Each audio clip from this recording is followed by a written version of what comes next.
I'd like you to first start off with talking around, how you see the trade tension in the U.S., between the U.S. and China, bottoming out.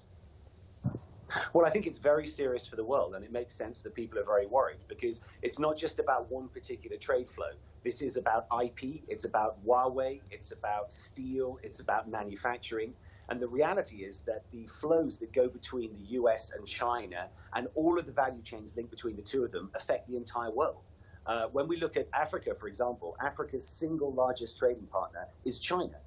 America is number 5. And there are multiple value chains that are all tied up into the US-China trade cycle. So I think any talk of the trade war, people always lose. But I think Africa is particularly exposed because we're talking about the single most important trade partner for the continent. So now, as global trade is rebalancing now, then how should Africa position?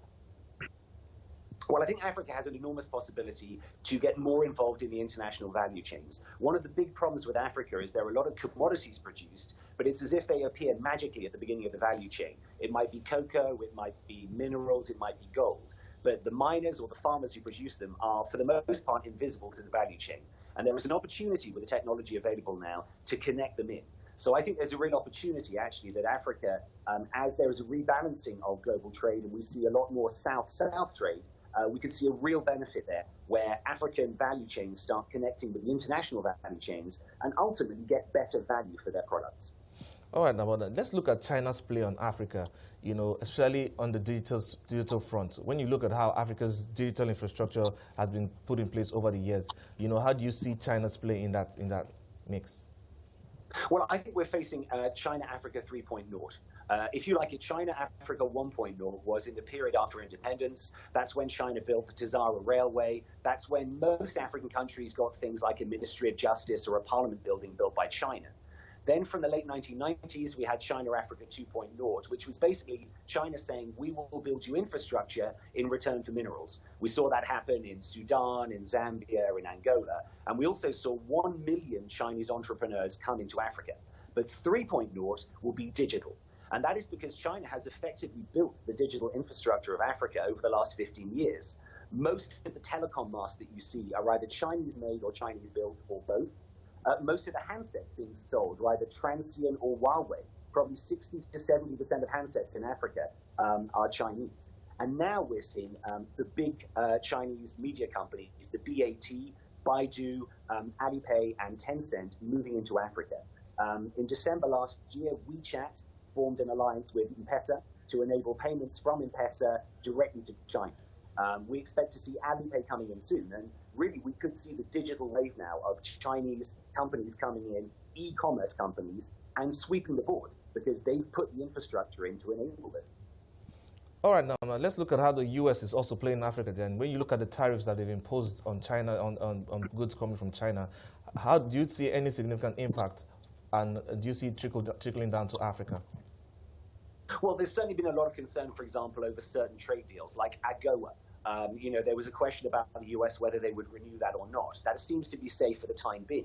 There was also a lot of talk about will the American Export-Import Bank actually continue to put money on the table for American trade with Africa. That also seems to be continuing.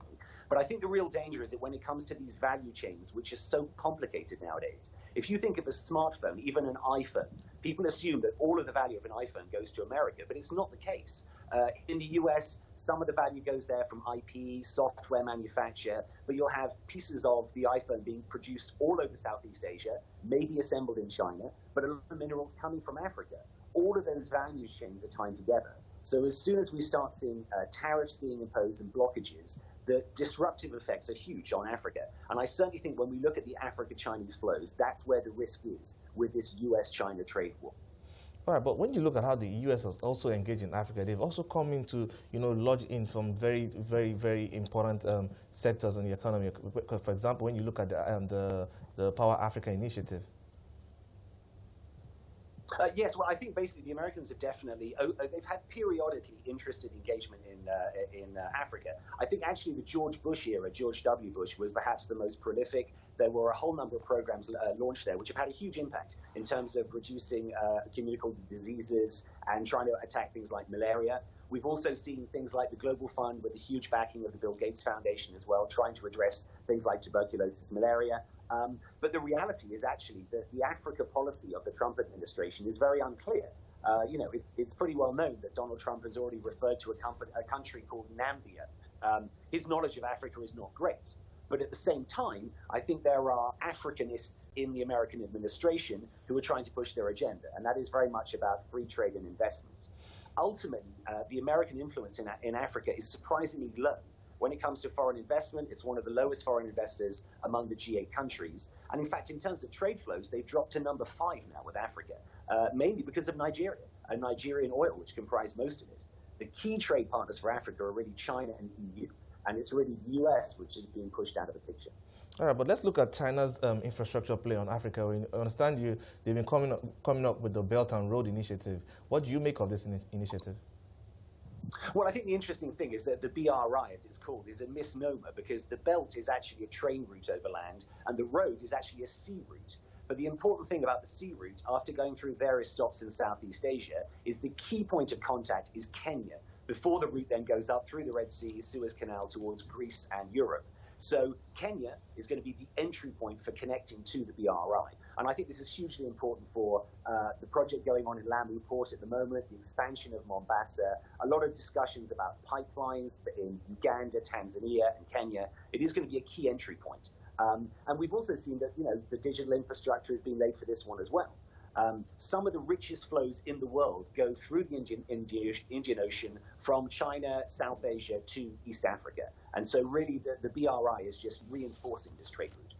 All right, thank you so much for your contributions on the show.